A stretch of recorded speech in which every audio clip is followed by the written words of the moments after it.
Boa noite, pessoal do YouTube. Tudo bem? Vocês Boa estão me noite. ouvindo?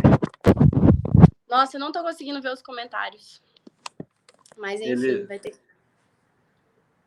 Não tá aparecendo aí do lado? Não. Acho que eu vou Vamos tirar a live do meu Instagram para ver se eu consigo abrir por aqui. Espera aí, pessoal, que a Ingrid caiu do Instagram. Vou te chamar de novo. Não me chama no Instagram, não, que eu vou tentar abrir pelo meu celular.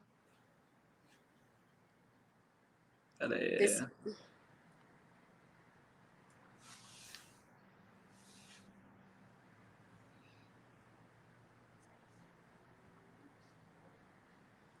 Não consigo ver o bate-papo. Espera aí, pessoal, nós estamos ajeitando aqui rapidinho.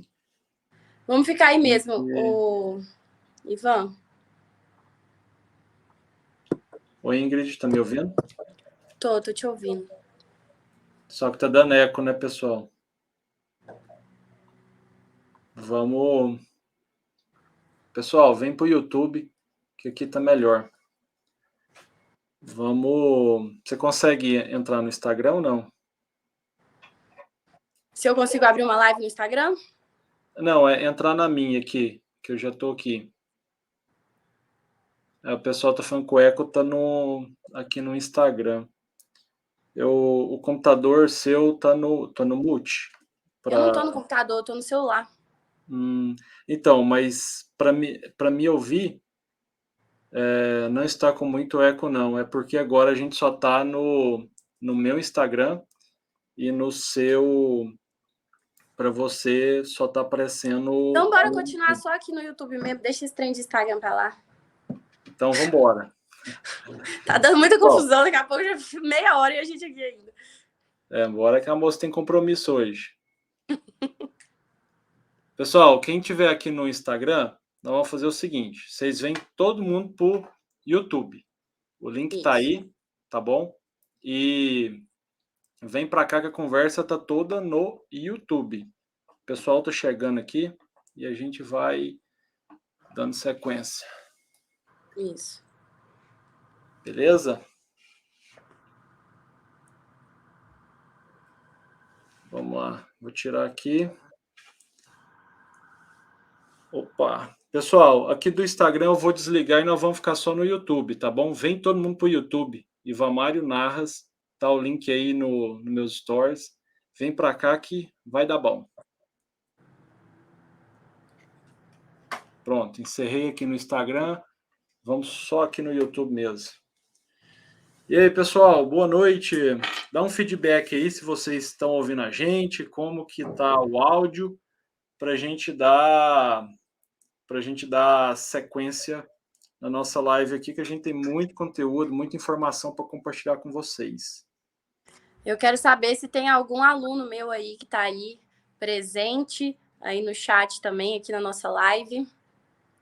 E se já melhorou o áudio, né, gente? Tá. Acho que sim, o pessoal... Ó, o áudio tá ok, vamos seguindo. Eu liguei a live no meu Instagram sozinho ali, e o pessoal vai para o YouTube, mas tem 100 pessoas lá no Instagram. Mas, enfim, tomara que eles migram para o YouTube. Letícia, você é minha aluna? Você vem aluna de qual curso? IATF Eficiente, 2.0, cirurgia, presencial. Olha a Carla aí também. Obrigada, gente, pelo prestígio de estarem aqui. Hoje a gente vai falar um pouquinho sobre embriões, né? Que é um mercado totalmente diferente e não é novo, mas que precisa muito de profissionais. Então a gente quis entrar muito nesse assunto.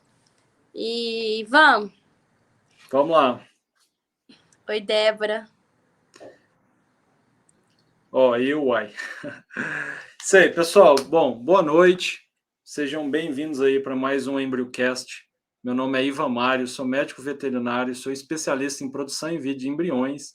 E nessa noite eu vou ter o prazer, a honra de conversar com ela, que eu também sou fã, assim como muitos de vocês, Ingrid Guzmão. Bem-vinda, Ingrid. Seja muito bem-vinda aí ao nosso podcast.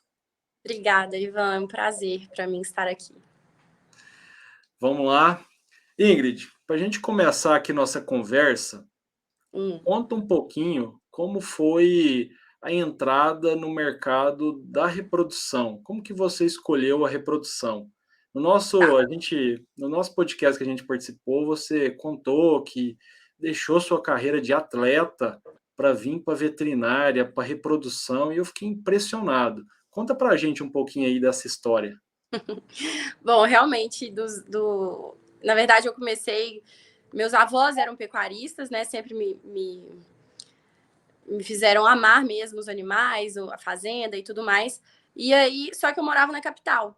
E aí, uma vez minha mãe me levou no médico e ele falou assim: Ô, você tem que colocar essa menina no esporte porque ela tem todo o biotipo de atleta. E aí, minha mãe me colocou no tênis. E aí, no tênis, dos 10 aos 17 anos, eu fui atleta profissional de tênis e ganhei bolsa para estudar nos Estados Unidos. Mas durante os treinos, nos domingos, eu saía para andar a cavalo. E aí eu saía para andar a cavalo e era o dia da semana que eu mais gostava, até aqui perto, em Moeda, onde eu estava ontem. Não sei se vocês me acompanharam. E aí no treino, como estava intensificando os treinos muito, porque eu tinha que ir para os Estados Unidos, fazer vídeo e tudo mais, para as universidades me aceitarem, eu comecei a treinar de domingo a domingo. Então, eu não podia ir mais andar a cavalo, não podia mais fazenda, contato, férias, nada. E aí eu comecei a tomar birra do tênis, sabe? Falei assim, nossa, mas isso aqui tá acabando comigo. O que eu mais gosto de fazer na semana é andar a cavalo, é estar junto com os animais, estar na fazenda. E ele tá me tirando tudo. E aí, enfim, para resumir a história, eu saí do tênis e falei, vou seguir meu sonho, que é a medicina veterinária. Não tinha como eu fazer veterinária nos Estados Unidos, porque eu tinha bolsa para 4 anos e a medicina veterinária lá são 4 anos de biologia aí, né? 4 anos de biologia e 4 anos de veterinária. Então, eu só teria bolsa para 4. Os únicos 3 cursos que não poderia, veterinária, medicina e direito. Aí logo a veterinária, né? Aí larguei tudo, falei, ó, vou seguir meu caminho aqui na veterinária. Aí comecei estagiando somente com equinos. E aí eu era apaixonada pelo manga larga machador, né? Eu sou mineira, não sei se vocês sabem, mas aqui a gente respira manga larga machador. E aí eu falava, ó, eu quero trabalhar com equinos, quero trabalhar com manga larga e quero trabalhar com reprodução. E aí eu comecei muitos estágios na reprodução de equinos. Só que eu não tinha oportunidade eu fazia estágio em áreas grandes mesmo, renomados, áreas Quatro Irmãos, áreas Iuri, com veterinários extremamente competentes, mas eles nunca deixavam eu palpar, nunca deixavam eu fazer nada. Eu aprendi a inseminar uma égua com um vaqueiro lá, um peão lá do Aras. E aí eu comecei a ficar desmotivada naquilo, sabe? Fiquei chateada, porque eu já entendia tudo da reprodução de equinos, mas eu não podia palpar uma égua. E aí surgiu a oportunidade de, no 7º período, entrar no estágio de reprodução de bovinos. E aí eu entrei lá na GPEC, que é aqui em Belo Horizonte, inclusive, e eram 8 veterinários, 7, 8 veterinários associados. Foi outro mundo, Ivan. Eles me deixavam fazer tudo, sabe? Lógico, no começo eu só via ultrassom e anotava planilha e tudo mais, mas eles me estimulavam muito a aprender aquilo, a aprender a palpar, aprender a passar ultrassom, entender todo o processo. E eu sempre fui uma menina muito curiosa, sempre perguntava muito. Então, assim, e os veterinários gostavam mesmo que eu perguntasse, que eu tirava dúvida. E eu perguntava de tudo, desde entender por que falava meio sangue, 3/4 e 7/8 das vacas de leite, até corpo cavitário, folículo. E eu era muito, muito esperta, eu gostava de ver tudo do ultrassom, porque hoje alguns estagiários meus chegam, vê 5, 10 imagens de ultrassom, acham que já entende de tudo, né? Já viu tudo. E eu não, eu ficava vendo, fissurada tudo. E assim, eu acabava o estágio 11 horas da noite, chegava em casa 11 horas da noite, no outro dia, 3 horas da manhã, já tinha estágio com outro veterinário. Como eram muitos veterinários, eram 7, então eu tinha rotina a semana inteira. E eu aproveitava cada segundo dessa rotina. Eu era literalmente viciada em fazer estágio, tanto nas férias quanto em cada feriado que tinha em Belo Horizonte. Então eu comecei assim, me apaixonei completamente. Foram 2 mundos totalmente opostos, que foi a reprodução equina da reprodução bovina. E eu lembro que no começo eu falava assim, gente, aí eu lembro que ia fazer epidural, epidural na vaca, né? Daquele jeito que você sabe como é que é, sem tricotomia, sem nada, só usava a mesma agulha para 100 vacas. E eu falava assim, gente do céu, a gente não pode fazer isso e tal. Aí eles falaram, Ingrid, você tá mexendo com vaca, né? Com égua, não. Fica tranquila que você vai aprender tudo. E aí eu comecei desse jeito. E aí me apaixonei, conheci todos os protocolos. E os veterinários, eles faziam questão de eu acompanhar. Então eram assim, eu lembro que eram 6 estagiários e eu era mais cotada. Todo mundo brigava para eu estar junto, sabe? Todo mundo queria que eu fosse. E um em especial, o Alessandro Esteves, ele que brigava por mim mesmo. Então eu aprendi muito com ele e com esses veterinários. Que hoje, inclusive, esse ano eu fui no Novos Enfoques e eu encontrei com 2 deles. E eu falei assim, nossa, você lembra de mim? Eu fui sua estagiária. Ele, Ingrid, como que eu não lembro de você? Eu te acompanho, te admiro, acho o seu trabalho incrível. Então é muito legal, né? Eu era estagiária deles, aprendi tudo com eles e hoje eles me admiram e acham o meu trabalho legal e falam assim, realmente, não tinha como você ser diferente, porque você era realmente uma estagiária que se destacava. Então eu não esperava nada menos de você. Oi, Ingrid, e aí, na sua história, né, que é uma história muito inspiradora, a gente pega um código muito importante, né, que é ser dedicado e, além disso, a questão do estágio, né? Hoje, grande parte dos alunos não querem fazer estágios, não se dedicam a estágios e não buscam oportunidades. Aqui, pessoal, está um código muito forte para vocês começarem a se dedicar aos estágios, buscar as oportunidades cedo, porque no último período, no último dia da faculdade, a oportunidade não vai bater na sua porta. Você tem que ter trilhado um caminho para poder ter chegado lá, né? O que eu falo disso em relação ao estágio eu comecei o estágio no meu primeiro período, né? Então, a gente até comentou no podcast, foi com pesquisa de satisfação, mas assim, o que é muito comum das pessoas acharem? Eu vou para a faculdade, estou aprendendo, mas eu vou curtir muito, vou sair muito, beber muito. Faculdade é aquela coisa de sair, aproveitar e depois eu começo a trabalhar. Né? A faculdade eu estou com uma independência, estou acima de 18 anos, enfim. E, na verdade, o meu pensamento sempre foi o contrário. Na faculdade começa o meu currículo.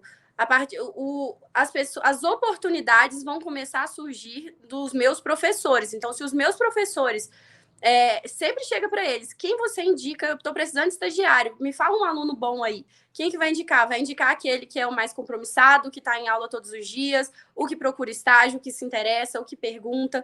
Então, o nosso currículo, ele realmente começa na faculdade, não é tempo de curtir. Claro, eu saía muito na faculdade, era super gandaeira, mas no final de semana, do sábado para o domingo, e depois que minhas obrigações estavam todas feitas, sempre minhas obrigações em primeiro lugar.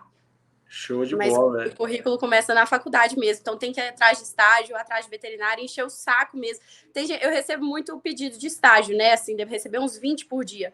E, na verdade, os que eu consigo ver é aquele pessoal que me enche o saco, assim, já me perguntou mais de 10, 15 vezes. Eu falo, nossa senhora, essa pessoa quer demais, deixa eu dar uma atenção especial para ela aqui. E ainda mais é muito concorrido o estágio, né? São poucos veterinários que aceitam, poucos lugares e tal. E, em contrapartida, também são poucos estagiários que realmente interessam pelo assunto, né? Exatamente. Eu mesmo, quando eu pegava estagiários com um ano de agendamento, né? Porque, mandou a mensagem, não tem o estágio, gente, vocês têm que agendar. É um ano, no Nossa, mínimo. você pode me receber agora, a partir do mês que vem? Gente, não tem como, né? Tem que Não tem agendar como. mesmo. Exatamente, se programar. Aí, ó, outra dica importante que a Ingrid deixou pra gente: seja persistente no que você quer, porque aí você vai alcançar. Ingrid, vamos lá, vamos dar sequência aqui. Na reprodução, como você começou, qual que foi o seu maior desafio para desenvolver carreira na reprodução? Vamos falar de reprodução agora. Bom, desafio você fala técnico ou pessoal? Profissional, porque assim, vamos lá. O pessoal, normalmente, quando está começando, ele tem dificuldade ou em ter o primeiro cliente ou o primeiro emprego, ou ter resultados. Para você, qual foi o primeiro desafio?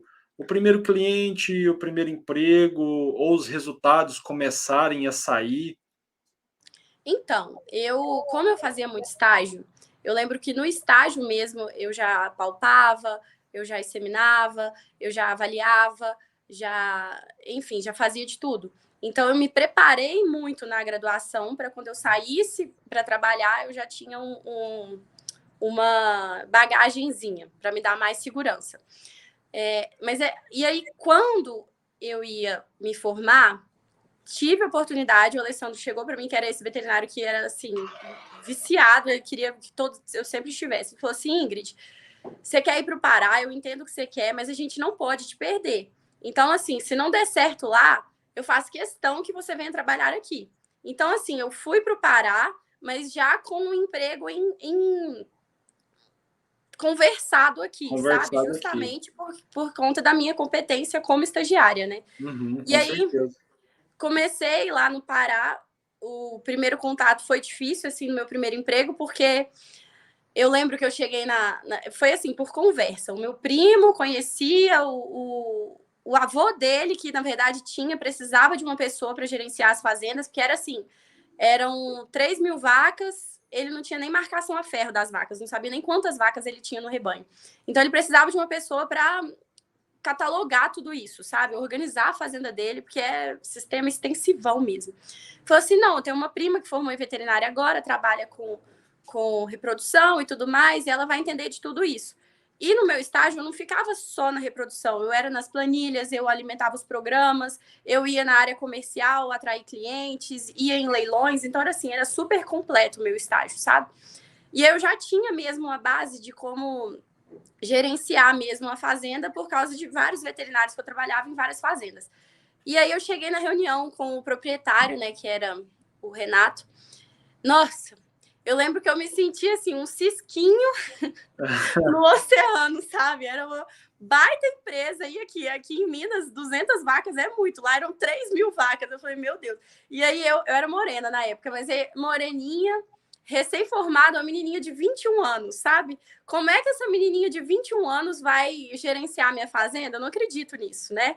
E aí ele foi me oferecer, falou assim, olha, Ingrid, eu tô precisando de uma pessoa, mas não conheço você, não sei da sua competência, não sei do seu histórico, e tenho minhas dúvidas, mas assim, o que eu posso te oferecer é um salário. Aí eu falei assim, olha, eu quero oportunidade de trabalhar aí, mas e eu garanto a sua satisfação, mas um salário não dá para mim. Um salário é o que o seu jardineiro está ganhando.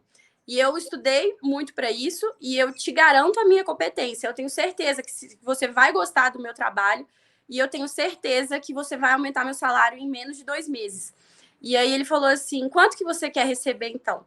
Aí eu falei assim, olha, me paga pelo menos 2 salários. E daqui 2 meses, se você gostar do meu serviço, a gente aumenta para 3 salários e meio.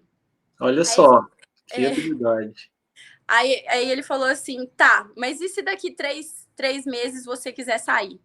Eu falei assim, eu só vou sair daqui se você não cumprir com a sua promessa, da gente organizar o salário. Mas tirando isso, se você realmente cumprir com o que eu vou dar para você em forma de trabalho, a gente continua o resto da vida, não tem problema. Mas eu garanto a sua satisfação, eu garanto o meu trabalho, eu sou competente e eu vou te entregar muito além do que você precisa. E assim, eu sempre fui muito firme, sempre tive muita postura, que é o que faz diferença na gente, né? Principalmente quando a gente é recém-formado. Não adianta a gente ficar cocadinha, ai, mas eu consigo, ai, não, mas confia em mim. Não é assim que a gente tem que trabalhar, né? A gente tem que realmente colocar postura, manter firme e mostrar segurança mesmo, porque se você tem o conhecimento, você automaticamente transmite segurança, né? E aí foi isso.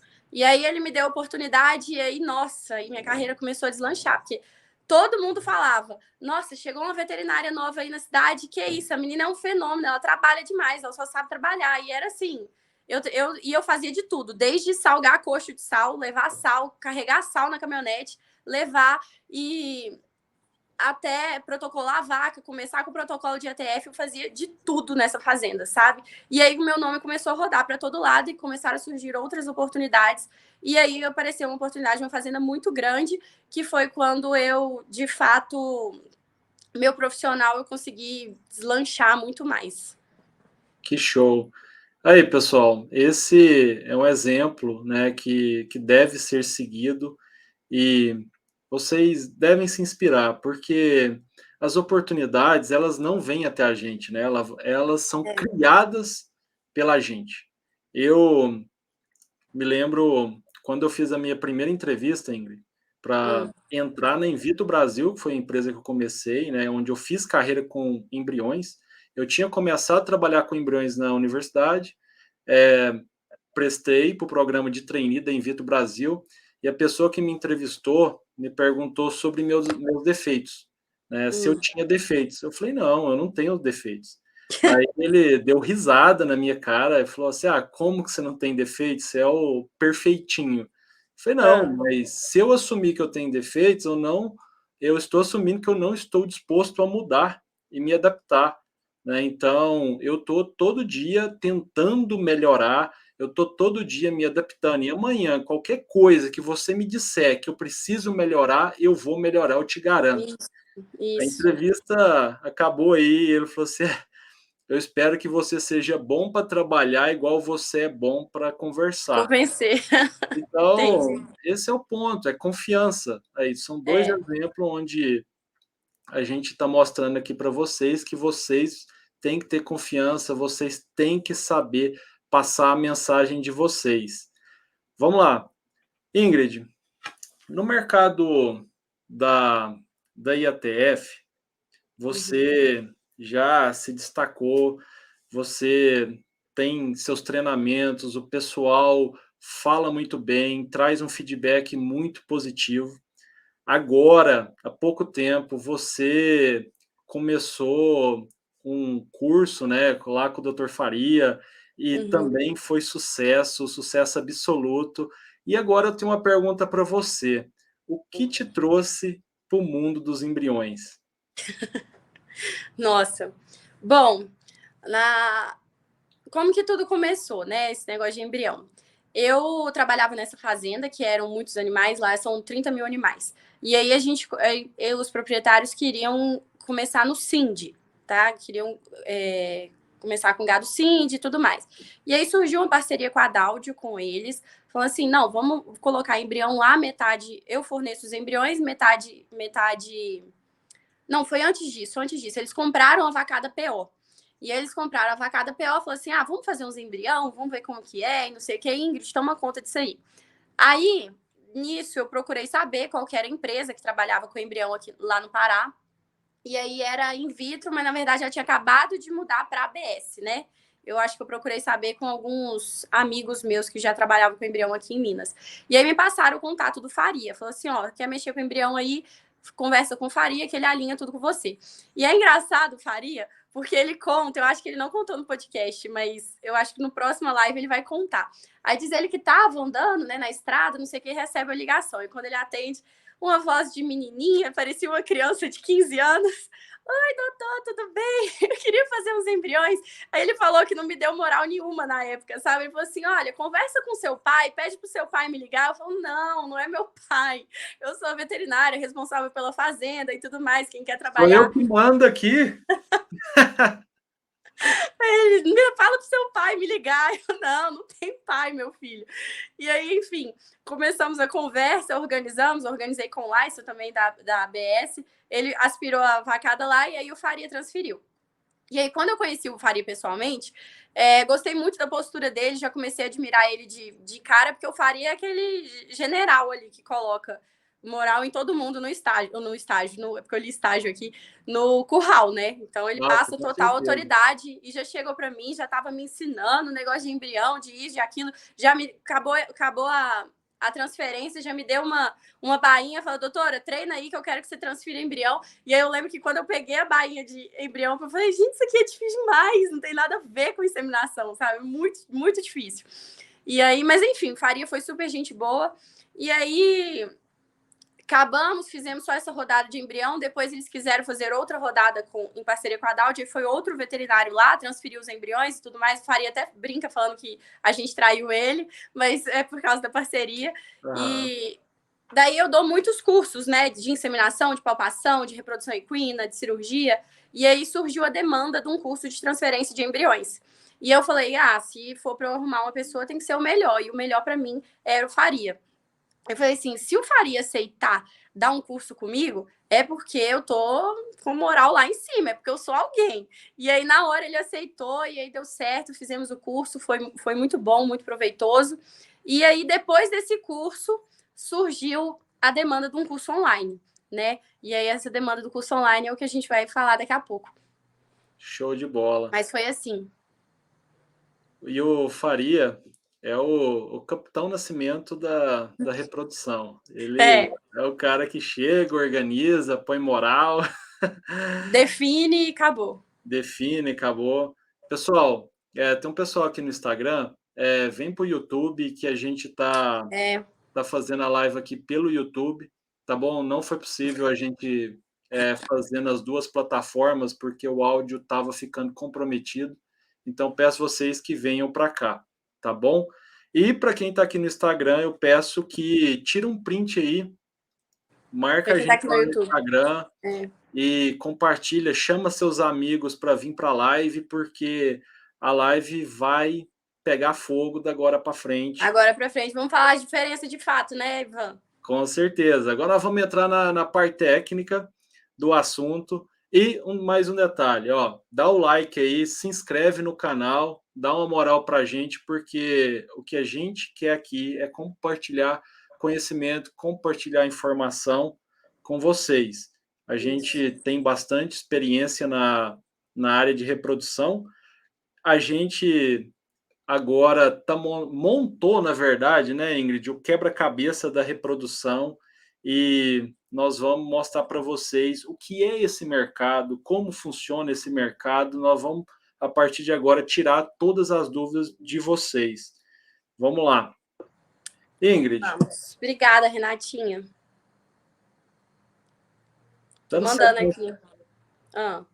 Dando sequência aqui na nossa conversa, a gente falando da reprodução em si, por que eu digo que a gente montou o quebra-cabeça?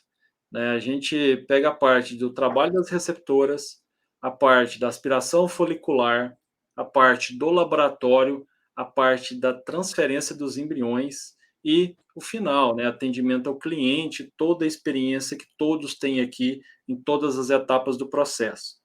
O pessoal, normalmente, tem dificuldade em entender como funciona a FIV, como é dividido as áreas da FIV. Por exemplo, nós temos a área de trabalho com receptoras, nós temos a área de aspiração folicular, a área do laboratório, a área de transferência. Então, são áreas grandes e distintas, porque é muito conhecimento teórico envolvido em cada área. Mas vamos focar aqui na primeira parte, né? Vamos focar aqui na parte lá do trabalho das receptoras, um pouco da TETF, né? Vamos explicar para o pessoal como é esse primeiro trabalho, como a TETF começa. Tá. Bom, antes eu queria explicar um pouquinho a diferença entre a inseminação e o embrião, né? Perfeito, vamos lá. Bem raso aqui, se eu estiver errada, você me corrija, por favor, mas bem raso, gente. Ó, na inseminação, basicamente, o que é? A gente pega o material genético daquela fêmea, coloca um touro melhorador, coloca o sêmen lá e a fecundação ocorre intrauterina, né, com material 50% material genético daquela vaca, 50% material genético daquele touro melhorador. Então a gente coloca gameta masculino, espermatozoide, encontra com gameta feminino, óvulo, ocorre a fecundação e aquela fêmea vai ficar gestante, gerando sim um bezerro melhorador, tá, para o rebanho. Ok, isso aí é inseminação artificial. Coloco o sêmen na vaca, programo um dia para ela entrar no cio, coloca o sêmen, beleza, ela vai parir o bezerrinho dela mesma. E na transferência de embrião, a gente modifica por quê? A gente tem um acelerador de genética, um ganho genético exponencial, porque a gente seleciona a melhor vaca do nosso rebanho ou de rebanhos parceiros, escolhe o melhor touro para promover um acasalamento de qualidade, coloca esse embrião, faz esse embrião in vitro, ou seja, não é intrauterino, né? Em laboratório a gente promove a fecundação. Depois do embrião formado, a gente escolhe uma receptora, que nada mais é do que uma barriga de aluguel, que vai gerar o embrião do acasalamento, fruto do acasalamento de uma vaca 100% melhoradora com um touro 100% melhorador. Então, no embrião, esse embrião, ele não vai ter nada de material genético da receptora, tá? Ela vai servir única e exclusivamente para gerar essa gestação e criar esse bezerro. E quando a gente pensa em avanço genético, o embrião, ele garante para a gente 5 gerações de uma vez. Então, o que a gente conseguiria? Melhorando o rebanho na IATF, a gente precisaria de pelo menos 5 gerações, ou seja, se for um produtor muito eficiente, pelo menos 15 anos, para a gente conseguir um gado realmente de excelentíssima qualidade e um gado puro.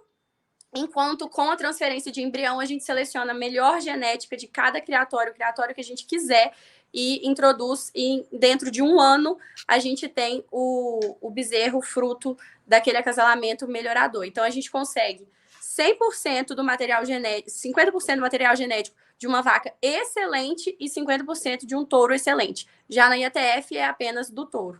Então, eu não sei se ficou bem explicado, resumido, eu acho que deu para entender, né? O pessoal, vocês entenderam, gente, o que eu falei? Vocês estão com alguma dúvida? Porque foi um resumão do que diferença entre inseminação artificial e transferência de embrião. Só me fala se vocês entenderam aí, que aí eu passo para a segunda etapa. Mas fala devagar. Eu falo muito rápido, eu tenho esse defeito mesmo. Mas é isso aí. E tem a questão, agora, uma questão muito importante, porque a fertilização in vitro, ela é um acelerador. Uhum. Então, todas as propriedades que trabalham com embriões, elas levam uma vantagem muito grande. Por exemplo, a tendência agora é bezerro, o preço do bezerro caiu, então a tendência é os produtores terem mais touros cobrindo vacas. Sim.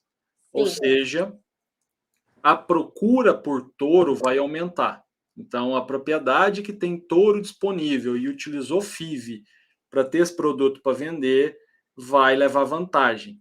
Hora que o ciclo da pecuária virar de novo, a procura por matrizes vai aumentar a reposição, vai melhorar o preço, e aí quem trabalha com FIV tem mais matrizes para oferecer para o mercado na forma de bezerras, novilhas com padrão genético igual, vai levar vantagem porque vai conseguir colocar produtos com valor agregado no mercado. É o que a gente viu agora na expogenética, né? Animais que têm um valor genético muito alto, eles são bem pagos, o mercado paga bem por isso. Então, a FIV é uma ferramenta de receita para propriedade. O proprietário ele consegue agregar valor na receita dele, trabalhando a estratégia correta e o mais importante, né, tendo resultados, porque o que a gente fala aqui bastante é de resultados, pessoal. Tem que ter resultado e tem que saber seguir os protocolos certos para chegar aí nos resultados esperados lá no final, que é o nascimento do bezerro. Isso. E daí... Ixi, tá dando eco? Começou a dar eco aqui. Tá dando? Dá um... Pra mim tá dando eco. Pra vocês estão, gente? Acho que agora parou, Ivan. Talvez é a hora que eu fale. Bom, e aí como que é esse processo de transferência de embrião? É só você protocolar a vaca e no dia lá transferir? E aí o que eu quero conscientizar o pessoal que está aqui é que é um processo envolvendo pelo menos 4 etapas e a gente precisa aí de 4 profissionais capacitados em cada etapa dessa. 4 profissionais não, vai muito além disso, especialmente laboratório, né? Mas assim, pelo menos 4 pilares, né? Para a gente trabalhar com IATF, o que a gente faz? A gente seleciona um lote de vaca, avalia, avaliação uterina, ovariana, vou falar devagar, tá, gente? avaliação uterina, ovariana, seleciona as vacas, determina qual protocolo hormonal vai se encaixar melhor naquele lote de vaca, se é vaca parida com 30 dias, 60 dias, vaca acima de 60 dias de parida, vaca solteira, enfim, determina qual o melhor protocolo hormonal para aquelas vacas, que inclusive ensino tudo perfeitamente no IATF Eficiente. E aí, com 9, 10 ou 11 dias, a gente insemina aquela vaca. E aí, espera mais 30 dias, faz o diagnóstico de gestação prenha vazia. Como que funciona no embrião? Além dessa avaliação uterina, que eu prezo muito por ela, vocês sabem, quem é meu aluno aí fala que eu sou chata com isso, que a gente tem que fazer avaliação uterina bem feita, uterina e ovariana, mas no embrião, uma coisa que a gente tem que avaliar muito bem feito, para o que é uma coisa que você começa aqui no protocolo e vai refletir lá na frente quando o transferidor for transferir os embriões, que é a avaliação de cérvix. Por quê? Por que a gente não avalia tanto a cérvix na IATF? Tem que avaliar muito bem na transferência de embrião. Para a IATF, quando a vaca está no cio, ela tem dilatação da cérvix, né? Tem muco, o muco é produzido pelo útero, desce ali para a cérvix, tem dilatação da cérvix, tá? Então fica muito fácil da gente transpassar o aplicador, porque a cérvix está dilatada, está aberta, está, enfim, pronta para receber o sêmen. Já na transferência de embrião, a vaca não está no cio, ela já passou dessa fase do ciclo estral, e aí ela tem que estar com uma estrutura chamada corpo lúteo, então a vaca tem que entender que ela está gestante de 7 dias, né, Ivan? Quanto que transfere depois? 7 São dias. 7. Ela tem que entender que ela está de gestante, ela está com 7 dias de gestação. Então, a cérvix dela não vai estar dilatada. A cérvix dela vai estar bem fechadinha e bem difícil de transpassar.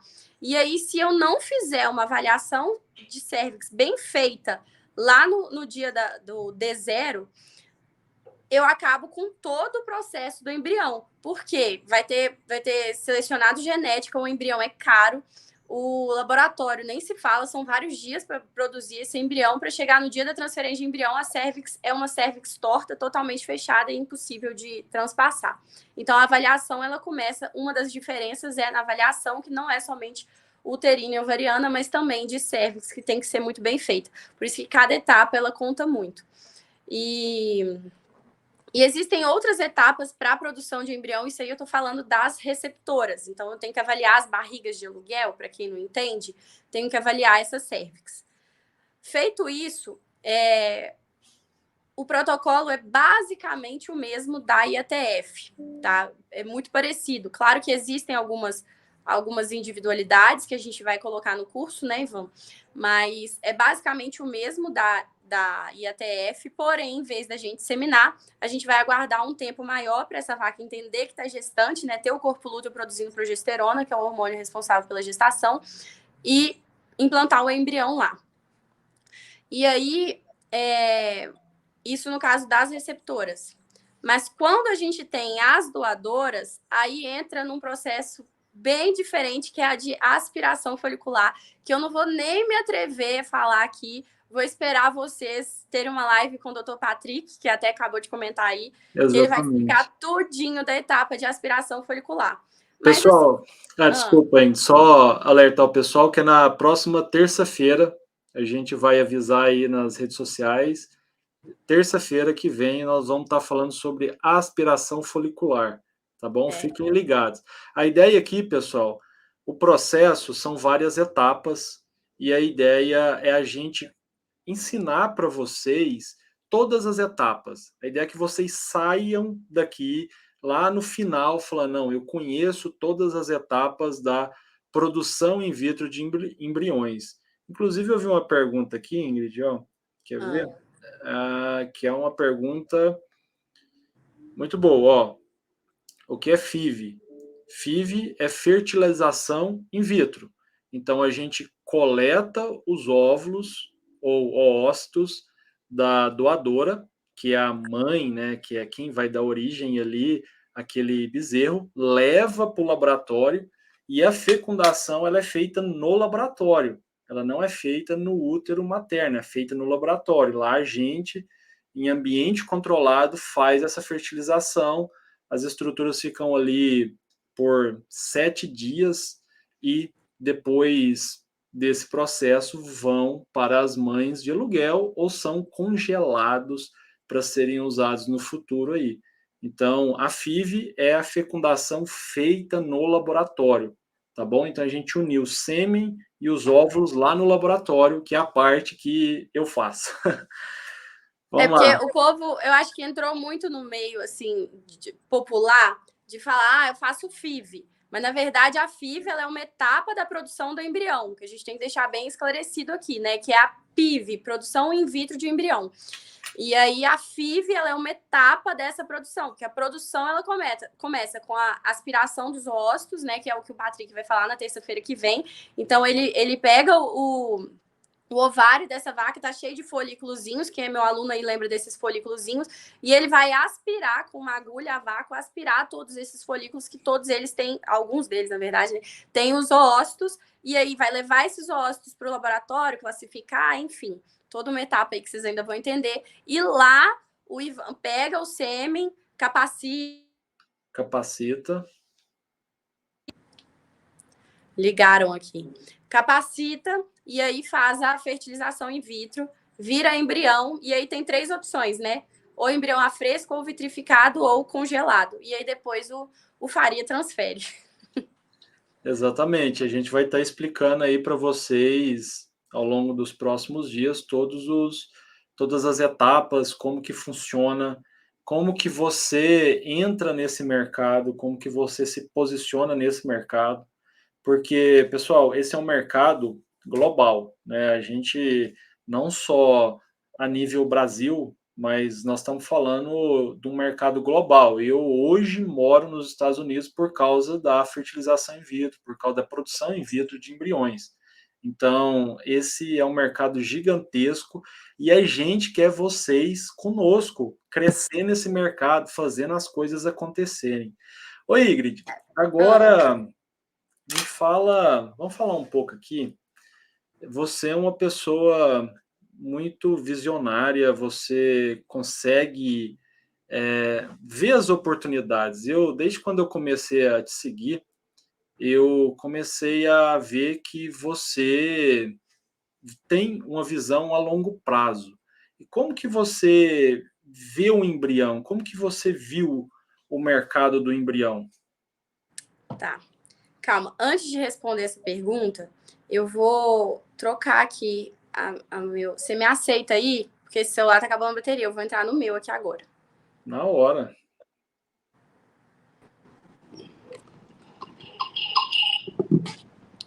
Já tô aqui de novo, né? Vocês já estão me vendo. Tá.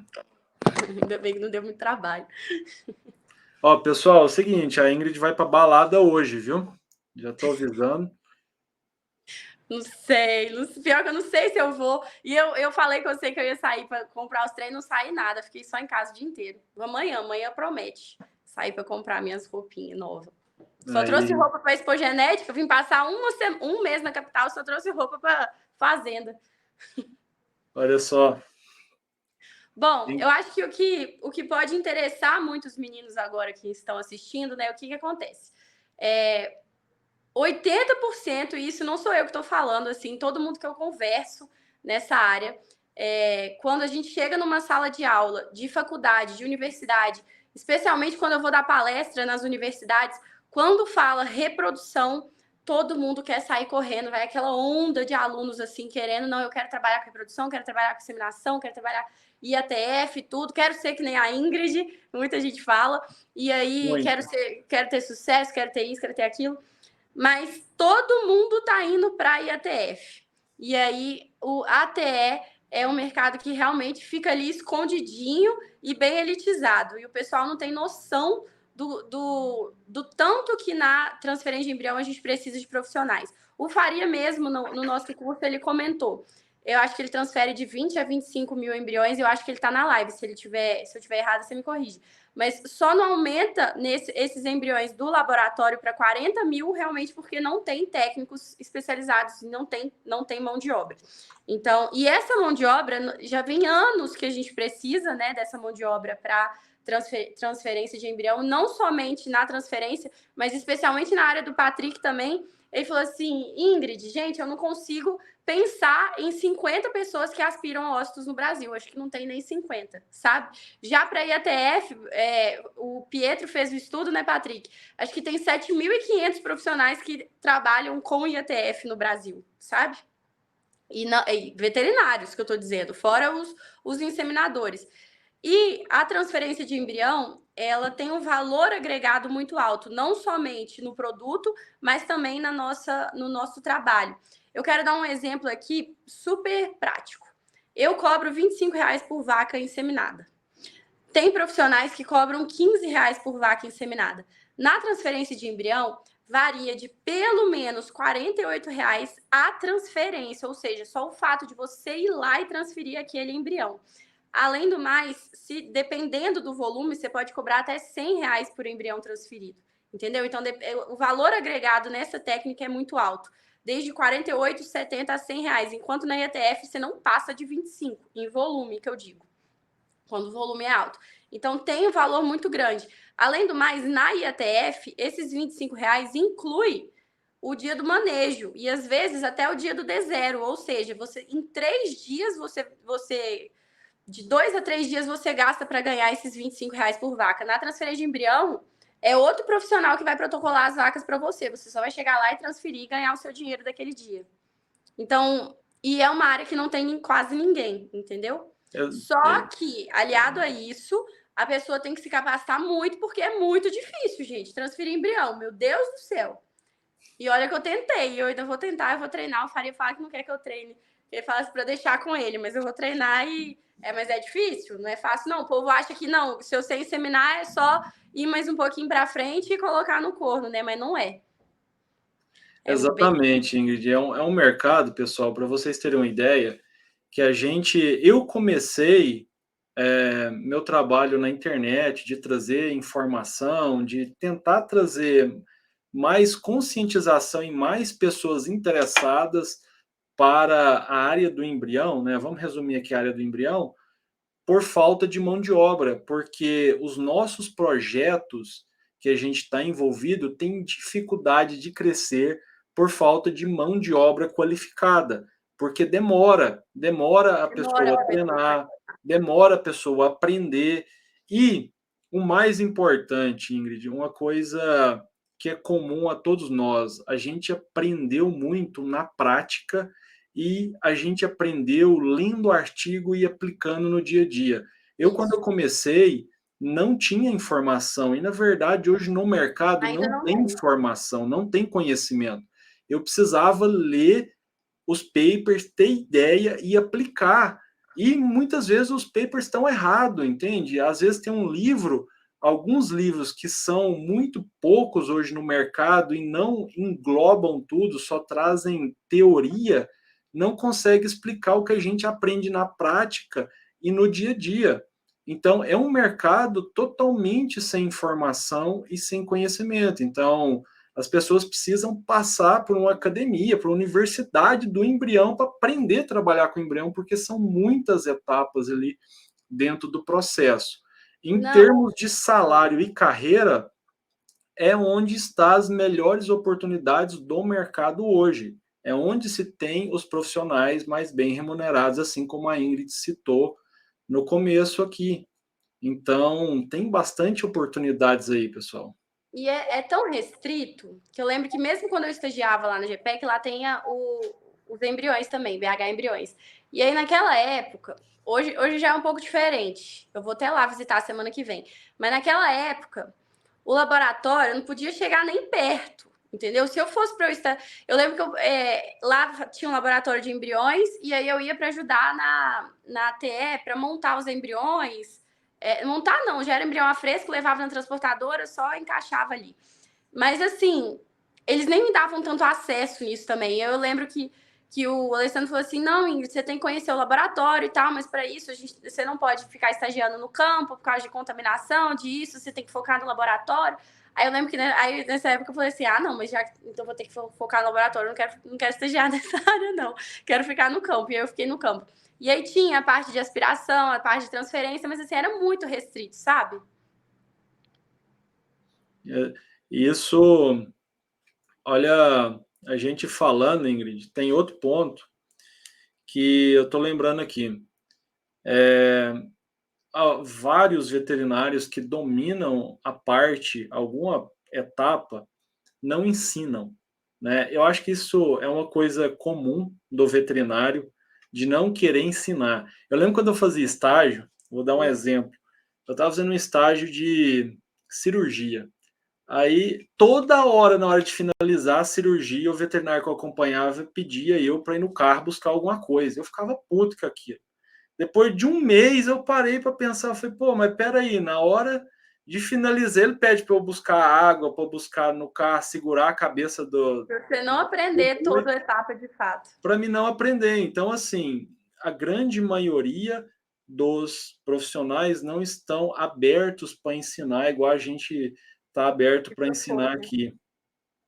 Isso é assim, é uma realidade que acontece muito no mercado, pessoal.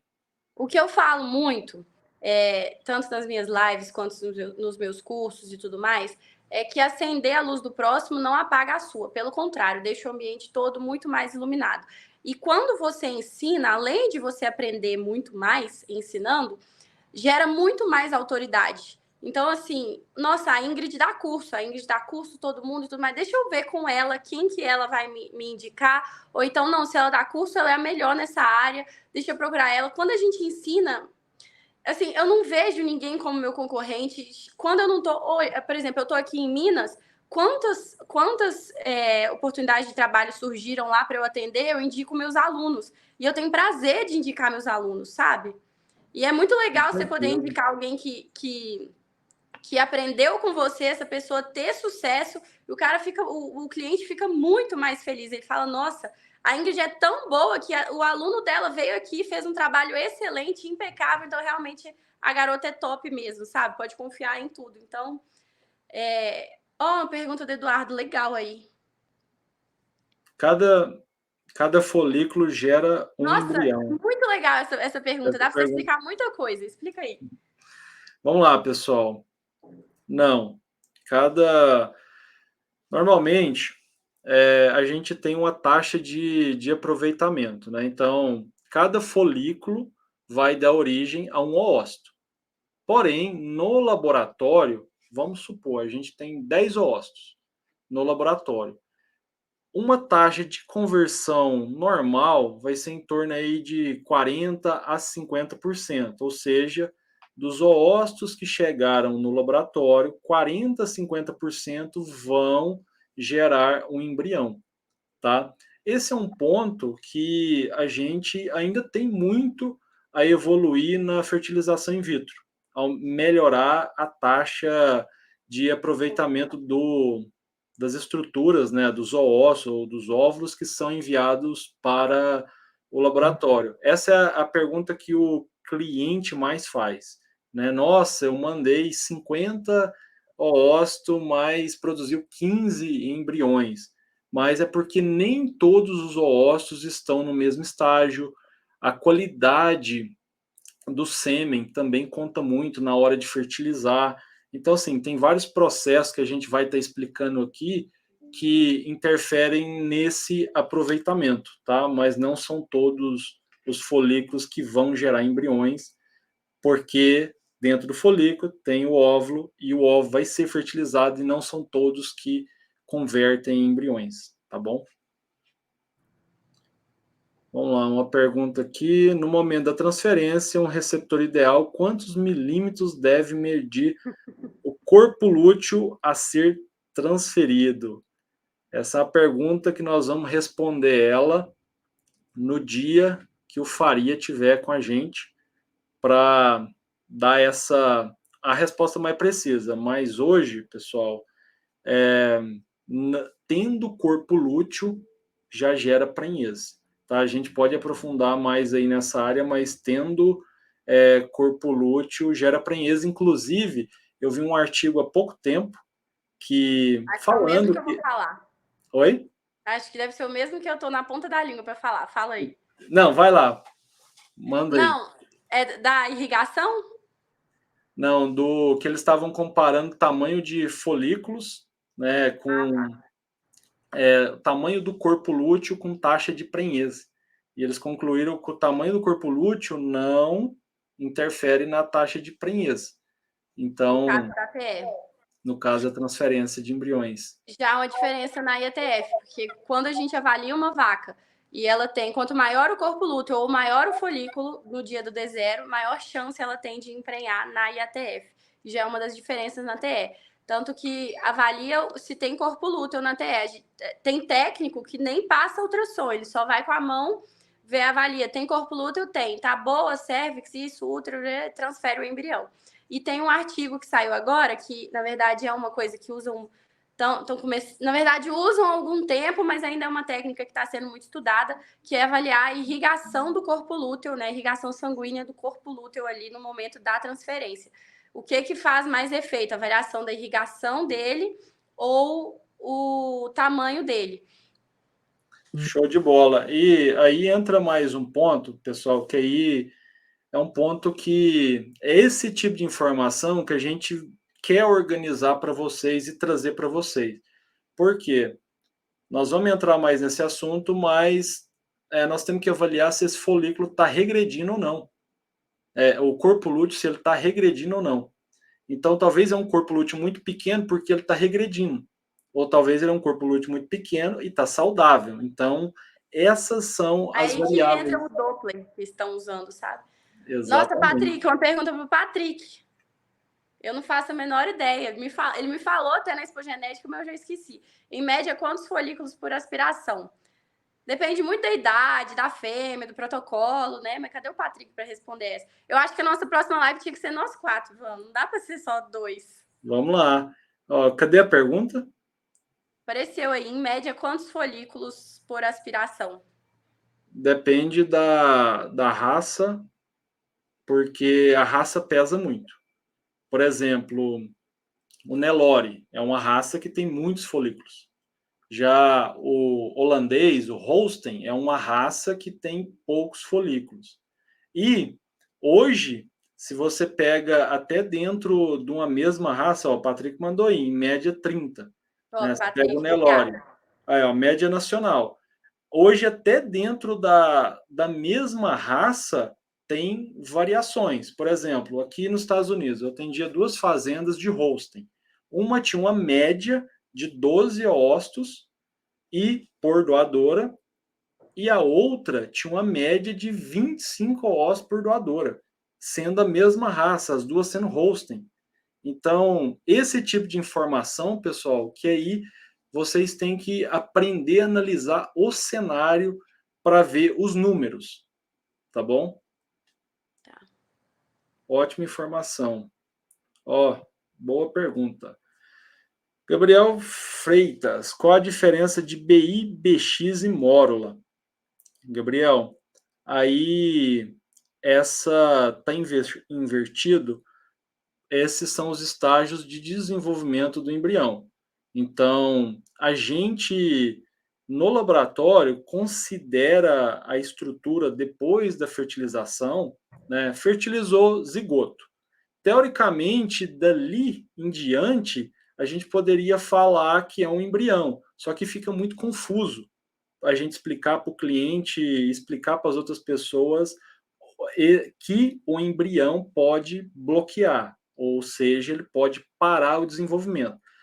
Quando chega no dia 6, ele já está no estágio de mórula e a gente começa a considerar ele como um embrião. Então, ele vem mórula, que é o BI, que é o blastocisto inicial, aí vem o blastocisto, que ele não está aí na sua classificação, que seria o BL, depois o blastocisto expandido, que é quando ele começa a expandir, e que é o BX, e por final vem o blastocisto eclodido, que é quando ele rompe a zona pelúcida e começa a se preparar para nidar no útero, né? Que é a fase já de implantação no útero da materno ou da receptora.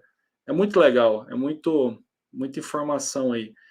Vamos lá, quais as diferenças entre TE e TE-TF? Doutora, É contigo. legal.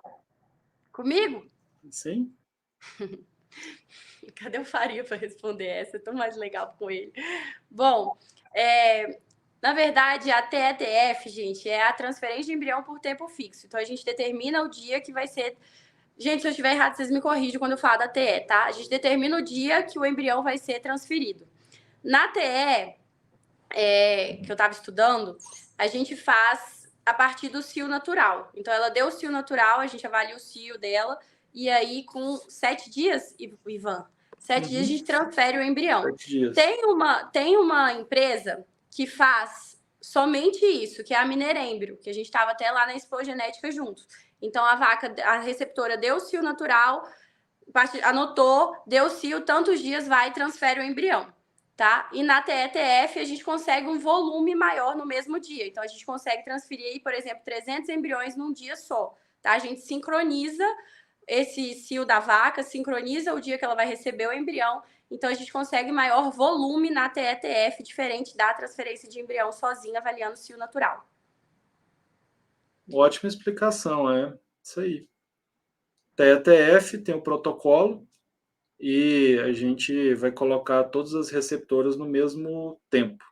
Aqui nos Estados Unidos, diferente do Brasil, o Brasil hoje praticamente os rebanhos estão todos rodando, né, protocolos de TETF, mas aqui nos Estados Unidos a gente faz muita TE, porque se observa muito cio, e aí o dia de receber o embrião vai partir da observação ali do cio, que é a nomenclatura, né? Transferência de embrião, que o Patrick colocou aí. Show de bola. Aí nos Estados Unidos é muito com gado de leite, ou vocês fazem gado de corte também? Mais leite, maior volume é leite. Sabia que aqui, interessante, que nos Estados Unidos, do gado de corte, só 10% é inseminado? O resto é tudo monta natural? Não, eu sei que é maior, quem mais faz inseminação artificial aqui é o Brasil, mas não sabia que era só 10% aí. No Aqui corte. é 25%. Ah, No no corte. corte. No corte, tá. Agora, o leite já é 90% aí já é inseminado. Vamos lá. Para realizar TETF, o protocolo de indução é o mesmo da IATF? Você fala protocolo de indução ou protocolo... Porque qual protocolo você está falando? Você está falando o protocolo para a gente colocar as vacas para receberem o embrião? Deve ser, né? Isso que ela está perguntando. Porque o de indução, para mim, é o de indução de cio. Sim. Se for, sim, né? Normalmente é o mesmo protocolo, mas existem algumas variáveis. Levei um choque. Existem algumas variáveis, existem alguns protocolos diferentes, específicos para receber embrião, especialmente vacas de alta produção de leite. Muda um pouquinho. Mas o princípio é o mesmo, gente. Mas em vez de inseminar, a vaca vai estar imaginando que ela está gestante. Esse é um ponto interessante porque a gente pode aprofundar mais nisso aí, principalmente com a presença do ilustríssimo Dr. Faria, mas a gente tem pesquisas e trabalhos para protocolos mais específicos para embrião. Às vezes é melhor deixar o implante mais alguns dias para tentar o corpo lúteo ficar um pouco maior. Então, assim, pessoal, a área de reprodução não é como fazer bolo, né? A gente não pega a receita pronta. Você tem que entender o papel de cada componente ali para ter o resultado.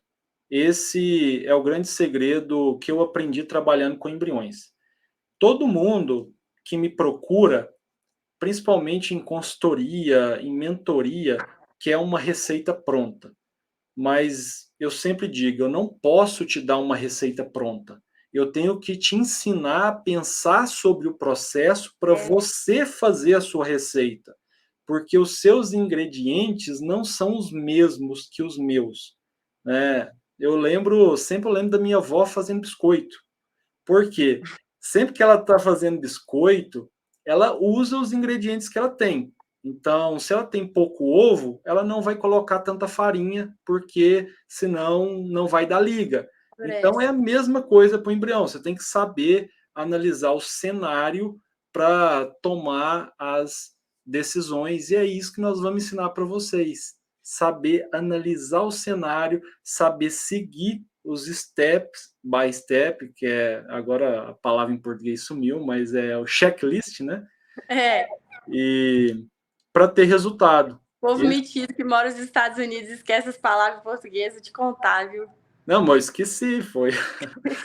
Passo a passo, step by step, passo a passo. É, o passo a passo. Obrigado. Ó, aqui outra pergunta. Essa pergunta é muito boa. Qual a taxa de sucesso após uma transferência bem executada? Aqui nós temos... Eu vou começar, Ingrid, você termina. Tá. Mas aqui nós temos que analisar o cenário, tá? Por quê? A gente, principalmente, eu vou dar um exemplo quando a gente começa uma fazenda nova. Quando a gente começa numa fazenda nova, que nunca transferiu embriões, a gente usa os dados da IATF para ter uma base e ter um objetivo. Hoje, a tecnologia que a gente tem para a produção de embriões e a qualificação técnica dos profissionais permite que a gente faça os mesmos resultados que a gente consegue na IATF com embriões. Inclusive, a gente, aqui mesmo, eu tinha fazendas que com embrião ia melhor do que com a inseminação, mas normalmente o resultado é o mesmo. Então, assim, vai depender muito do cenário. Você tem que descobrir ali para aquele cenário. A IATF vai te balizar, né? Exatamente. Normalmente a IATF ela já baliza. Mas assim, complementando aí o que você falou, às vezes um resultado de 30% em um rebanho que está mais ou menos, que está com o score mais baixo, que nunca trabalhou com inseminação ou com TETF, é melhor do que o resultado de 60% na transferência de um rebanho que às vezes costuma dar 70%, dar mais, ou então o gado está muito bom, aconteceu alguma coisa.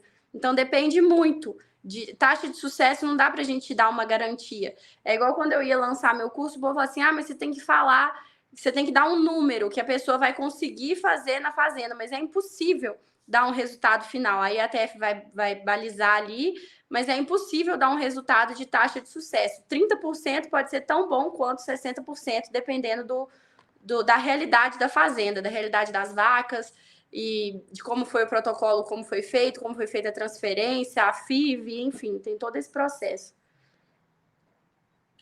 Vamos lá, nós temos várias perguntas aqui, pessoal. Parabéns, vocês são bons nas perguntas aqui, hein? Tá, eu vou escolher outra pergunta aqui. Perguntaram se a transferência era feita na fase de estro, mas pode mandar outra. Tá. Vou pegar na ordem aqui, tá, pessoal? Ó, é válido exercer sempre a parte laboratorial e de campo ou focar em apenas uma? Eu vou dar meu exemplo, tá? Quando eu comecei, eu sou veterinário, quando eu comecei a trabalhar com embriões, eu comecei um projeto de pesquisa na universidade, então eu já tinha uma noção do laboratório, mas depois eu procurei ter experiência de campo. Então, eu nunca aspirei ou transferi comercialmente, mas eu já treinei transferência, eu fazia diagnóstico, eu fazia sexagem, e isso para mim foi uma bagagem gigantesca para mim entender o que eu fazia dentro do laboratório, para mim entender as variáveis. Então, entender as etapas, conhecer as etapas é importante. Ao longo da sua carreira, você vai perceber que você vai ter que escolher uma para se especializar. Mas esse conhecimento de todas as etapas é muito importante. Eu vejo vários técnicos que têm dificuldade de responder perguntas básicas. Por exemplo, o veterinário está transferindo o embrião e o cliente chega e pergunta: Ah, eu vi que a taxa de conversão foi baixa. Você sabe me explicar o porquê? E vários veterinários travam, não sabem, e isso é ruim, gera um descrédito. Então, assim, um mínimo de informação você tem que saber passar. Então, E, na por isso... verdade, essas perguntas sempre vão cair no transferidor, que é o que está de contato de frente a frente com o produtor. Exatamente. Vamos lá.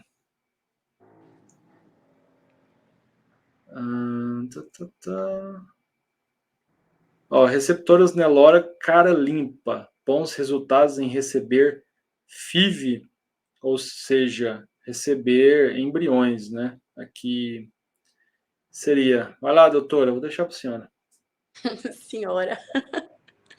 Bom, na verdade, gente, toda vaca é boa, desde que ela tenha boa habilidade materna e esteja com a sua reprodução em dia, assim, seja bem avaliada, cérvix, útero, ovário e tudo mais. Então, assim, independente da raça, ela pode ser uma boa receptora. Mas existem algumas raças que têm tem um melhor resultado, mas não quer dizer que se eu tiver um lote de Angus e um lote de Nelore, qual que vai ser melhor? Vai ser o Angus, porque elas têm melhor fertilidade, enfim, não quer dizer isso. Mas eu acho que o Faria tem mais experiência nessa área aí de dizer qual o melhor. Mas eu acho que não tem o melhor. Toda receptora pode ser boa desde que ela esteja com seu histórico reprodutivo muito bom. Foi até o vídeo que o Faria postou hoje, né? Tipo, que a gente compartilhou hoje, né? Ah, tá, de score corporal. Score corporal entra bastante nisso, né? O histórico reprodutivo do animal. Ó, podemos dizer que a técnica de TETF daqui a alguns anos vai ser maior que a IATF, já que garante um sucesso maior. Eu vou falar a minha opinião, depois a Ingrid traz a dela. Mas aqui, pessoal, não são tecnologias que se substituem, mas são tecnologias que se completam, né? A gente hoje, no Brasil, está inseminando em torno de 25% do rebanho, né? Então, vamos lá. Ou seja, nossa meta é chegar a 50% do rebanho e tirar a TETF de 5%. Ou seja, as tecnologias vão se complementar. Concorda, Ingrid? Uhum. Eu não acho que vai substituir de forma alguma. Até mesmo porque muitas fazendas elas não têm nem estrutura para receber uma TETF, apesar de que a base é a mesma. Mas assim, a TE ainda está num patamar maior. Mas isso a gente fala assim, se fosse substituir, seria daqui uns 40 anos ainda. Agora, a nível profissional, para os profissionais que se dedicarem mais à TETF em termos de crescimento profissional, vai ser melhor. Isso aí eu posso afirmar. Né, em termos de crescimento, salário, remuneração. Ó, e com relação aos valores de uma transferência de embrião para o produtor? Essa é uma boa pergunta. A Ingrid está mais por dentro que eu, que ela conhece o mercado nacional. Ó, depende. Se você vai comprar a genética de fora, se você vai aspirar a sua vaca. Então, assim, dá para eu te falar, mas o embrião, se for produzido, acho que na sua doadora, ele está em torno de, depende se é vitrificado ou DT, mas é de 170 a 210 reais o embrião. Mas Show. assim, se você for comprar genética de fora, aí já é outros 500. Ó, o horário da transferência interfere em um maior sucesso na taxa de Nossa, boa pergunta. concepção? Muito boa pergunta. Vamos lá, Ingrid, responde essa. Ai, você joga tudo pra mim, mano. Vou fazer uma live com você, vou te apertar também, você vai ver. Não, mas vamos lá. Tipo. Não, tá. Bom, gente, na IATF, a gente trabalha com horário. né? Tem que ser bem feito, o horário e tudo mais, 48 horas ali, se a gente usou o protocolo padrão de cipionato, retira o implante, aí sim a gente tem que começar no mesmo horário da retirada. No caso da transferência de embrião, não, tá? Na transferência de embrião, o dia é muito importante. Por isso que é muito importante também que a gente tem algumas falhas no processo do veterinário que está fazendo o protocolo para receber esses embriões. Então, o veterinário que está avaliando ali as receptoras. Se ele mentir o dia do D0, se ele mentir o dia que ele fez os hormônios, se esqueceu o dia, passou, fez no outro e não quis contar para o técnico, então o dia interfere muito, tá? Então o dia faz toda a diferença, que é uma das coisas que a gente tem que ser extremamente ético quando a gente vai sincronizar vacas para TETF. Agora o horário não, o horário vai na inseminação mesmo. Agora, é muito importante, pessoal, essa questão do horário aí, pensar no estresse do gado no rebanho curral, o horário. fechado. Especialmente parazão, né? 40 graus na sombra. Exatamente. Então, Então, assim, chega com o gado no curral, deixa ele descansar, esfriar, o gado esfriar, voltar com a temperatura normal. E aí, sim, você começa a transferência. cortisol é inimigo do embrião. Tudo que você for fazer com o gado que for liberar cortisol, você pode saber que o resultado vai ser ruim.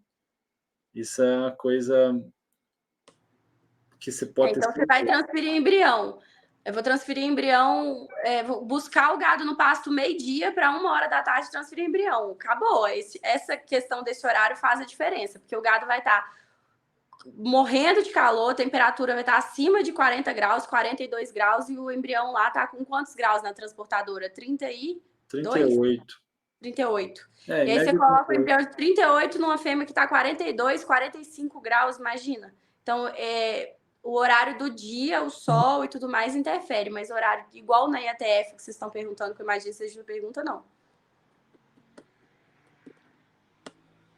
Ó, geralmente os índices são maiores em gado de corte com a IATF. Como Aqui, na IATF? os índices são maiores em gado de corte como na IATF. Depende, vai depender da fazenda, mas normalmente sim, o corte tem melhor resultado com. Aqui nós estamos falando de embriões, né? Então, assim, o corte normalmente sim tem melhor resultado. Porém, aí entra a diferença, né? Se está transferindo embrião em novilha, lá no leite, ou se está transferindo em vaca. E cada grupo tem o índice. Que é o que nós vamos ensinar para vocês analisar, pessoal. Essas diferenças aí que existem dentro da tecnologia. Ó, a taxa de sucesso do embrião fresco é melhor do que o congelado? Boa Ai, vamos pergunta, entrar viu? na briga. Oi? Vamos entrar na briga do DT e fresco e vitrificado. Vitrificado, exatamente. Vamos lá. Taxa de sucesso do embrião fresco e o congelado, ele se divide em vitrificado e DT, Direct Transfer. São duas tecnologias diferentes. Aí, o que muita gente pergunta, por que tem as duas no mercado? Porque o vitrificado possui uma taxa de resultado semelhante ao a fresco. Então, para o vitrificado, a resposta é que o vitrificado tem a mesma taxa do a fresco. Porém, o DT, em média, ele é 5% mais baixo do que o vitrificado e o fresco. Estou falando em média. Então, o DT ele tem essa taxa menor, porém o DT é a categoria que se permite exportar, é a categoria que facilita a comercialização, tá bom? Então, se tem uma diferença sim entre o vitrificado, a fresco e o DT. Vitrificado e a fresco é o mesmo, DT 5% menor em média, tá? Vamos lá, mais perguntas. Minha maior curiosidade e interesse sobre aspiração. Pode explicar mais, por favor? Túlio, terça-feira, nós vamos falar tudo de aspiração. O Patrick vai explicar como que ele segura o ovário, a posição que tem que fazer. Nós vamos entrar nesse assunto, explorar tudo. Vai ser um passo a passo bem bacana. Marca aí no seu calendário, terça-feira, mesmo horário. Ó, aqui, ó. Mestre já mandou aqui. Sabia! Nossa, eu tava esperando ele falar. Eu falei, vou ficar quietinho aqui, não vou falar nada. Não necessariamente temos que ficar atento com o clima, disponibilidade de água, sombra, etc. Ou seja, tudo que a gente falou aqui, né? Então, não tem a necessidade do horário, mas os fatores que determinam estresse vão interferir aí no resultado final, que são clima, disponibilidade de água e música ruim no curral. Vamos lá, um pequeno produtor que quer melhorar suas vacas, será interessante investir em uma boa vaca para aspiração ou comprar os embriões? Ou deveria continuar com a IATF? Sofia, essa é a minha opinião. Eu compraria os embriões. Eu também. Tá? Concorda, doutor? Concordo. Assina embaixo. Aquilo que a gente falou no início da live, né? A IATF, ela vai demorar pelo menos 5 gerações, ou seja, pelo menos 15 anos para você conseguir, de fato, um animal melhorador aí do jeito que você quer. Com o embrião, você consegue, em 1 ano, já colocar a genética melhoradora no seu rebanho. Se você for comprar uma vaca para aspirar, e aí você vai ter a genética apenas daquela vaca, e mesmo assim ainda pode ser um tiro no escuro, porque ela não pode nem converter no acasalamento, né, Ivan? Que não quer dizer que todas as vacas vão gerar embriões, e ao mesmo tempo pode ser que ela não gere bons frutos também. Então, como pequeno produtor, eu, Ingrid, pensando, quero já comprar uma vacada muito boa para melhorar meu rebanho de uma vez e não investir tão alto numa doadora, que o valor de uma doadora aí, não sei, depende se é corte, se é leite, mas é um valor agregado muito alto. Em uma genética de uma doadora apenas, esse valor, esse montante, eu compro genética de vários outros criatórios que já tem aí provados para animais melhoradores. Então, eu com certeza iria comprar genética. Comprar embrião e DT de preferência. Show de bola. Com o valor de uma doadora, você vai comprar vários embriões, né? Suponha, você comprou a doadora, o cascavel pegou ela, te lascou. Então, compra os embriões. Existe rejeição da receptora depois que recebe o embrião? Henrique, essa é uma boa pergunta. Quando a gente analisa os resultados, uma coisa que a TETF ainda perde para a IATF não é ali na prenhez, mas vai ser lá no final nas taxas de perdas. A TETF ainda perde, né, tem mais perdas, ou seja, mais abortos. Né? Em torno de 10%, né? Misericórdia. É em torno de 10% de perca, né? Isso, em média, sim. Tá bom? Vamos lá, vamos dar sequência que nós temos muita pergunta, nós já estamos acabando. Nossa, já tem 1h30 de live. Então, nós vamos fechar com 1h30, tá bom? Tá, então 8 minutos, gente, para vocês aproveitar da gente. 8 minutos. Pessoal, e assim, quero agradecer muito por vocês estarem aqui, por vocês estarem fazendo as perguntas, e assim, a gente quer vocês bem engajados nesse mundo do embrião. A gente quer isso mesmo, que vocês perguntem, que vocês se interessam, e a gente está aqui para esclarecer. Exatamente. A gente, assim, infelizmente, a gente não vai conseguir tirando todas as perguntas agora e num curto espaço de tempo. Por isso que a gente tem várias lives programadas, a gente está postando conteúdo. Toda semana agora, né, Ivan? A gente não vai deixar sem mais. Toda semana nós vamos entrar com o assunto. Exatamente. Nossa, só a hora que a gente entrar ali no laboratório, não pode ficar aqui um mês só fazendo live, falando de coisa de laboratório, enfim. Vai ser bem legal, vocês vão aprender muito. Vocês vão ser os caras mais entendidos de embrião no Brasil e no mundo. Isso eu garanto para vocês. Combinado? Vamos lá. A maneira de armazenamento do embrião é igual do sêmen, em palheta, e a duração após sair do laboratório? Essa é uma boa pergunta. Pro DT, sim, na palheta. Por vitrificado, a gente fala Stroll, tem uma chama OPS, tá? E eu tá vindo o nome em inglês aqui, mas em português é OPS. É um pouquinho diferente. E a duração é indeterminada, tá? Se não faltar nitrogênio no tanque. Agora, um detalhe, pessoal, tem que ficar esperto com o embrião. O melhoramento genético é muito rápido. Então, não é recomendado você passar uma estação com esses embriões congelados. A nossa estratégia é produzir os embriões na entre-safra, né, e transferir na estação de monta. Essa é a melhor estratégia para embrião. O embrião ficou 2 estações no tanque, a sua genética já está muito atrasada. Só tome cuidado com isso. Qual é a melhor para melhoramento genético? IATF ou TATF? Foi o que a gente já comentou, né? 2 vezes até aqui. Sobre o ganho genético na TATF é incrivelmente maior. Deixa eu ligar esse trem aqui. Desligou. Vamos lá. Seria interessante usar a GNRH em todas as receptoras para que melhore a ovulação do lote. Uma coisa, pessoal, que a gente vai ensinar para vocês é o seguinte: nós temos que saber controlar. Eu vou fazer a primeira parte, você faz a segunda, mas nós temos que saber controlar o resultado e o custo, né? Porque se o custo ficar muito alto, inviabiliza a operação. Então tem que ficar atento a isso. Aí nos Estados Unidos, acho que não pode usar o estradiol, né? Daí a única opção que tem é o GNRH. Mas aqui no Brasil, como a gente tem a opção de usar o benzoato de estradiol, aí a gente não usa muito GNRH. E esse é um por causa do custo.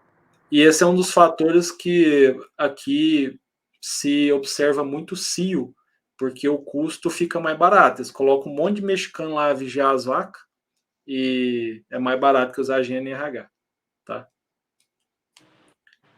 Acho que foge um pouco do assunto, mas fazer indução de cio na receptora para monta tem uma dica de que posso me atentar mais?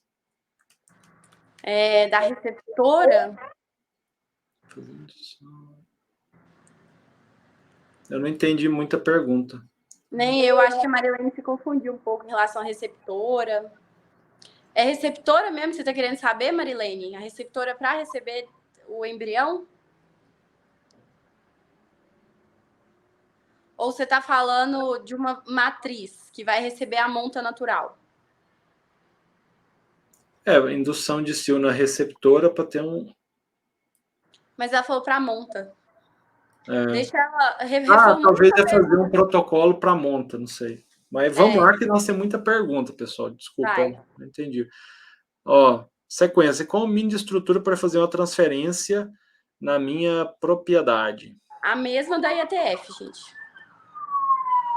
Mesma coisa. Brete, curral, sombra, piquete, cerca de qualidade, capim de qualidade. É o arroz com feijão bem feito.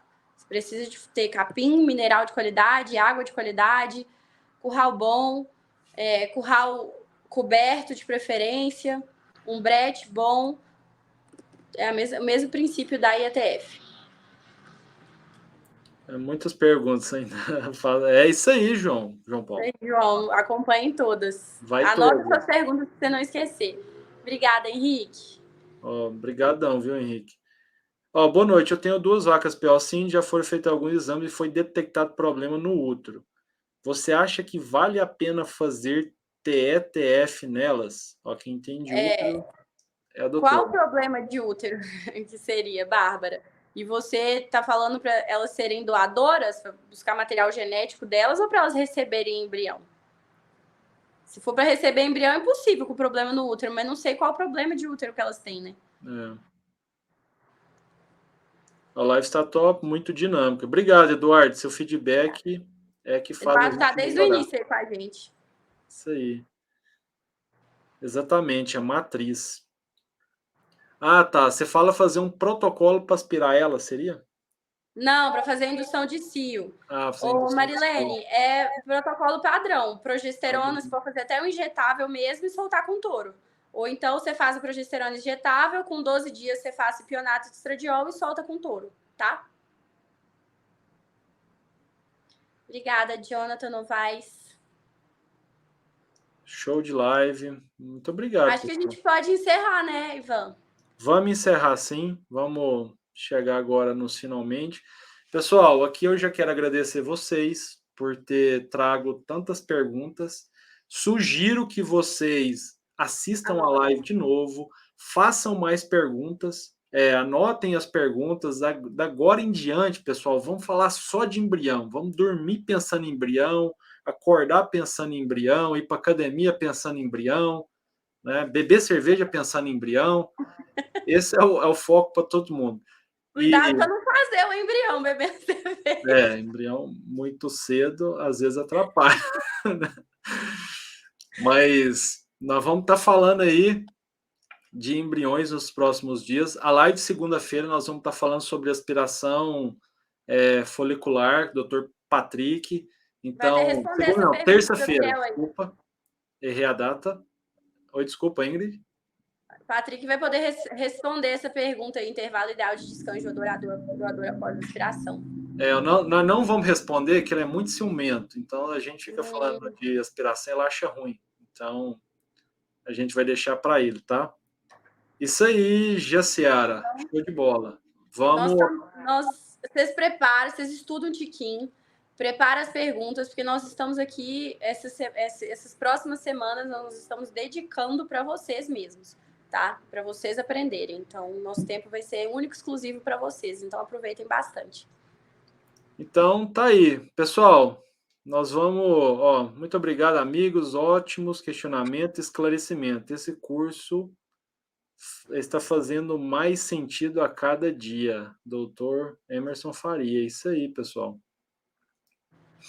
Muito obrigado pela participação de todo mundo. A gente... Deixa eu responder esse aqui, porque o Eduardo mandou isso umas 4 vezes. Como eu faço para entrar na lista de espera de estagiário? Sou de Imperatriz. Eduardo, eu dou preferência para os meus alunos. Se você foi meu aluno, quando eu preciso de estagiário, eu mando nos grupos dos alunos primeiro. E aí, depois que não conseguir estagiário, aluno meu, aí eu coloco no Instagram. Mas eu dou preferência aos meus alunos, porque eles me deram preferência primeiro, né? Mas eu não tô lembrada se você é meu aluno, não lembro, assim, você me fala. O Eduardo já pegou o código, eu gostei dele. Tem que ser insistente, meter já mandou 4 vezes, tá vendo, né? Mas, Eduardo, como você é de Imperatriz, tá mais fácil ainda, porque eu tenho vários estagiários de Imperatriz. Então, tá facinho da gente estagiar junto, você estagiar comigo, tá? Pode ficar tranquilo. Isso aí, pessoal, vamos pro final. Muito obrigado por todos vocês, por estar aqui. Obrigado, Ingrid, pela disponibilidade. Essa é uma parceria que a gente começou, que vai trazer muito resultado aí para vocês, pessoal. Tá bom? Então, até a próxima. Palavras finais, Ingrid. Vamos encerrar. Vamos, obrigada, gente. Espero vocês. Terça-feira que vem eu vou estar lá, eu vou estar aí também na live, só comentando e admirando o trabalho do Ivamar e do Patrick. Mas se você quiser vir para lá, vamos embora. Vou pensar, mas eu vou deixar para vocês. É mesmo, você pode vir para a live. Você tá à toa mesmo? Nossa, não fala que eu tô à toa. Não, você tá... Não, tô brincando. Eu tô praticamente à toa mesmo. Do que eu gosto de fazer, eu tô à toa. Mas vamos conversar com o Patrick. Se ele não ficar com muitos ciúmes, aí eu participo da live. Não, show de bola. Vamos embora, todo mundo junto aí. Quem puder participar, a gente vai junto. Pessoal, muito obrigado. Aqui eu encerro a live. Vamos deixar a doutora aí para balada. E é isso aí. Abraço e com Deus. Marca a gente, né? Exatamente. Marca a gente, segue aí o canal. Me segue lá no Instagram, segue a Ingrid, quem ainda não segue. E é isso aí. Abraço e até a próxima.